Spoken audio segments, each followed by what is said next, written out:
Assalamualaikum warahmatullahi wabarakatuh. Salam kepada Bapak, Ibu, dan saudara-saudari semua. Saya Cynthia, anggota dari tim Terban 1 KKN UGM, akan menjadi pembicara untuk sosialisasi ini.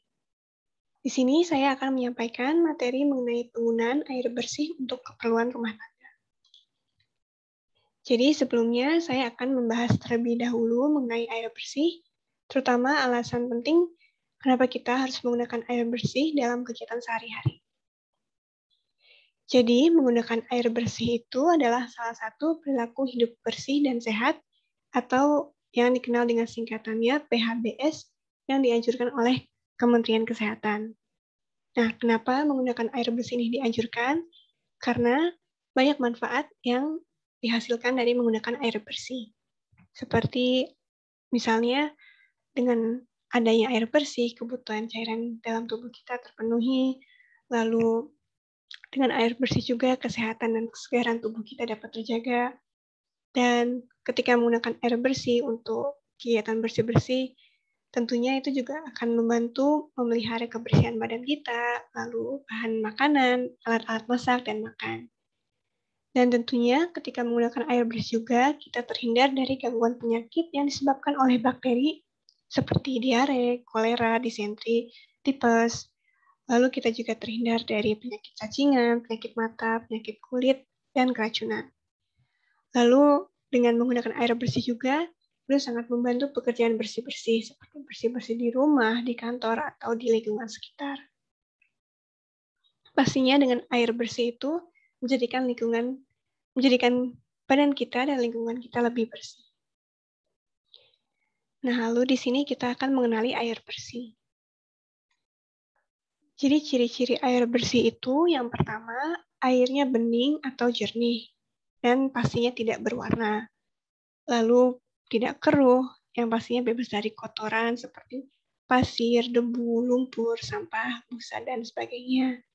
Dan air bersih juga tidak ada rasanya, jadi tidak mungkin air bersih itu berasa asin, asam, atau pahit. Dan air bersih juga harus bebas dari bahan kimia beracun. Dan tentunya air bersih juga tidak berbau seperti bau amis, anyir, busuk, atau bau belerang. Dan untuk sumber air bersih, biasanya air bersih bisa ditemukan di mata air sumur atau air sumur pompa, dan dari air ledeng atau perusahaan air minum. Lalu air hujan juga termasuk air bersih, dan air dalam kemasan yang bisa kita beli itu juga termasuk air bersih. Lalu di sini ada cara menjaga kebersihan sumber air bersih. Jadi yang pertama itu kita bisa memastikan sumber air dengan jamban atau tempat pembuangan sampah itu jaraknya minimal 10 meter agar kotoran dari jamban atau tempat pembuangan sampah tidak mengontaminasi kualitas air. Lalu yang kedua, kita juga harus memastikan bahwa sumber air ini terlindung dari bahan pencemar seperti zat, partikel, atau organisme yang mungkin dapat mencemari kualitas air. Lalu yang ketiga, kita dapat menjaga bangunan sumur gali, sumur pompa, kran umum, dan mata air agar tidak rusak. Jadi kita harus memastikan kayak seperti lantai sumur tidak boleh retak, lalu bibir sumur juga harus diplester, dan tentunya sumur itu sebaiknya diberi penutup agar kualitas airnya tetap bersih. Dan yang keempat, kita bisa menjaga kebersihan di sekitar sumber air. Jadi jangan sampai ada genangan air atau bercak-bercak kotoran dan lumut pada lantai atau dinding sumur. Jadi sebisa mungkin sumber air ini di sekitarnya tetap bersih juga. Dan yang terakhir, kita jangan sampai meletakkan ember atau gayung di lantai, karena ember atau gayung itu kan wadah untuk menyimpan air atau untuk mengambil air, dan jangan sampai air itu terkontaminasi dari kotoran yang menempel pada wadah air ini. Nah, sekarang kita masuk ke upaya menghemat penggunaan air bersih. Jadi, kenapa kita harus menghemat penggunaan air bersih? Karena mungkin saja ketersediaan air itu semakin terbatas dan air bersih bisa saja suatu saat nanti akan susah untuk diperoleh. Jadi untuk menghindari hal tersebut, mulai sekarang kita harus bisa menghemat penggunaan air bersih. Dan tentunya dengan menghemat air bersih juga, kita bisa membantu untuk menjaga persediaan sumber daya air bersih tentunya, dan juga untuk menjaga kelestarian lingkungan. Nah, jadi di sini ada 3 gerakan yang dianjurkan untuk menghemat penggunaan air bersih. Jadi gerakan-gerakan ini bisa dilihat seperti yang pertama ada gerakan pengurangan air, lalu ada gerakan penggunaan kembali, dan gerakan pelestarian air. Yang pertama itu gerakan pengurangan air. Seperti yang bisa dilihat, gerakan pengurangan air ini intinya untuk mengurangi penggunaan air dalam sehari-hari. Dan itu bisa dilakukan dengan cara yang pertama memantau penggunaan air. Jadi dengan adanya pemantauan air bersih ini, kita bisa mengendalikan bagaimana kita menggunakan air setiap harinya. Dan dengan adanya pemantauan ini juga, kita menghindari air yang terbuang sia-sia. Jadi jangan sampai air ini digunakan sia-sia.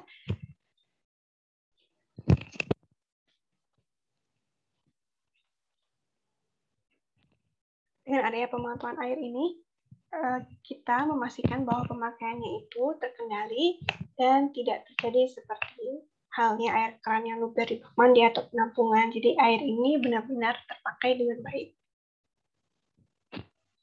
Lalu yang kedua, kita bisa memperhatikan durasi mandi. Karena dengan semakin lamanya waktu kita mandi itu, semakin banyak air yang terbuang. Jadi dengan mempersingkat waktu mandi dan juga menggunakan tekanan air yang rendah itu, kita bisa menghemat air. Kita bisa menghemat penggunaan air. Lalu yang ketiga, kita bisa mematikan keran air ketika kita tidak terpakai. Jadi misalnya ada keran air yang masih menyala dan bak mandinya itu sudah penuh, kita sebisa mungkin harus cepat-cepat mematikannya. Jadi intinya dengan mematikan keran air yang tidak dipakai itu, kita mengurangi pemborosan air. Lalu bisa juga saat kita mencuci tangan, mencuci piring, atau menyikat gigi, itu menutup keran saat tidak terpakai. Seperti ketika mencuci tangan itu, ketika kita memakai sabun kan itu tidak perlu untuk kerannya tetap dibuka, atau sama halnya dengan mencuci piring. Lalu ketika menyikat gigi juga, saat kita menyikat giginya, kita kan tidak perlu air.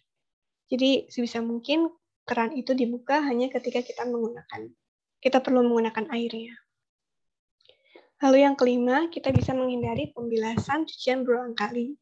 Kan biasanya ketika membilas cucian dari sabun itu, kita bisa sampai 3 kali membilas. Dan itu sebenarnya merupakan pemborosan air. Maka sebisa mungkin kita hanya membilas kurang dari 3 kali agar bisa menghemat penggunaan air. Lalu kita juga bisa mencuci buah dan sayur dalam wadah agar air yang digunakan itu tidak boros dan air yang terpakai hanya yang dalam wadah saja. Lalu yang terakhir, kita juga bisa mengurangi siraman. Misalnya ketika tanamannya sudah terkena air hujan, jadi tidak perlu disiram lagi. Atau jika Anda punya taman yang kecil, jadi Anda juga bisa menyiram tanaman hanya dengan menggunakan tangan Anda. Intinya mengurangi pemakaian air yang boros. Lalu ada gerakan kedua, yaitu gerakan penggunaan kembali. Jadi di sini itu fokusnya air bekas itu bisa dipakai kembali. Seperti misalnya air bekas cuci pakaian. Air bekas cuci pakaian itu mungkin ada yang tidak kotor-kotor amat. Jadi ini bisa digunakan lagi untuk misalnya membersihkan benda-benda lain dalam rumah seperti kaca jendela atau untuk membasahi motor atau mobil ketika akan mencuci motor atau mobil. Intinya air bekas cuci pakaian itu kalau yang kelihatan masih bersih jangan dibuang karena bisa dibuat untuk membersihkan benda-benda lain lagi. Terus ya seperti air bekas itu bisa dimanfaatkan untuk membersihkan benda-benda lain dalam rumah seperti tadi misalnya kaca jendela, lalu bisa digunakan lagi untuk mencuci motor atau mobil. Dan ini juga untuk air bekas cucian piring atau bekas cucian sayuran atau buah itu juga bisa digunakan lagi untuk penyiram tanaman atau bunga. Dan untuk Anda mungkin yang punya AC di rumahnya, tetesan kondensasi AC itu bisa juga digunakan untuk mengisi setrika uap jika Anda punya juga. Jadi intinya penggunaan kembali ini untuk bisa memakai air bekas kembali untuk digunakan di kegiatan bersih-bersih lainnya. Nah, yang terakhir itu ada gerakan pelestarian air. Yang pertama di sini itu jangan sampai Anda menunda perbaikan pipa air yang bocor. Jadi berhubungan dengan pemantauan air tadi di gerakan pengurangan air, Anda juga harus memantau saluran pipa air ini. Jadi memastikan pipa air ini ada yang bocor atau tidak. Dan ketika Anda menemukan bahwa pipa air ini ada yang bocor, Anda sebisa mungkin harus segera memperbaikinya karena bisa mengurangi pemborosan air. Kan kalau misalnya air bocor itu berarti airnya kan terbuang, tidak terpakai dengan baik. Dan lalu kita juga bisa menampung air hujan, karena air hujan ini kan air bersih, dan ketika menampung air hujan itu bisa digunakan untuk menyiram tanaman, terus untuk membersihkan halaman rumah juga bisa. Tapi ketika menampung air hujan ini dipastikan jangan sampai ada nyamuk yang berkembang biak di penampungan air hujan itu.